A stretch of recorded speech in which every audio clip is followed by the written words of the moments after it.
Chapter 6 Buzzet. The next day at school, an announcement came over the loudspeakers. George Beard and Howard Chunkins, please report to Principal Crumb's office at once. Oh, said Howard.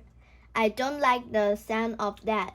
Don't worry, said Howard. That can prove anything.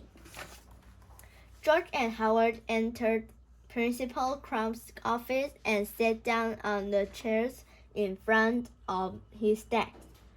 The two boys had been in this office together countless times before, but this time was different. Mr. Crumb was smiling. As long as George and Howard had known Mr. Crumb, they had never ever seen him smile. Mr. Crumb knows something. I don't see you boys at the big game yesterday, said Mr. Crumb.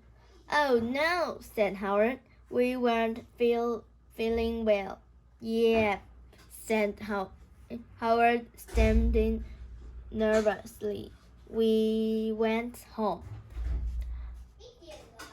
Oh, that's too bad, said Principal Crumb. You boys missed a good game. George and Howard quickly glanced at each other, grouped and tried hard not to look girly. Lucky for you, I have a videotape of the whole thing, Mr. Crumb said. He turned on the television in the corner and pressed the play button on VCR. A black and white image appeared on the TV screen. It was an overhead shot of George and Howard sprinkling pepper into the cheerleaders' pom-poms. Next came a shot of George and Howard pouring little bubble baths into the marching band's instruments. How do you like the pre-game show? Asked Mr. Crumb with a television screen. George eyed the television screen in terror. He couldn't answer. Howard's eyes were glued on the floor. He couldn't look. The tape went on and on, revealing all of George and Howard behind the screens. Anxious by now, both boys were eyeing the floor, squirming nervously and dripping with sweat. Mr. Crumb turned off the TV. You know, he said, ever since you boys came to school, it's been one prank after another.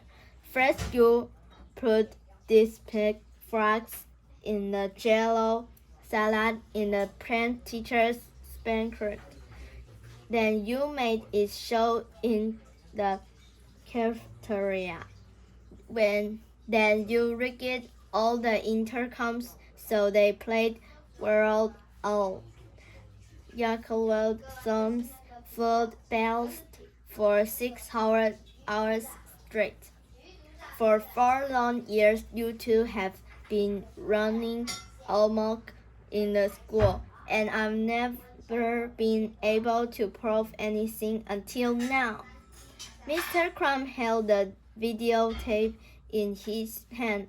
I took the liberty of installing tiny video surveillance cameras all around the school. I know I watched you two in the act one day. I just didn't know it would be so easy.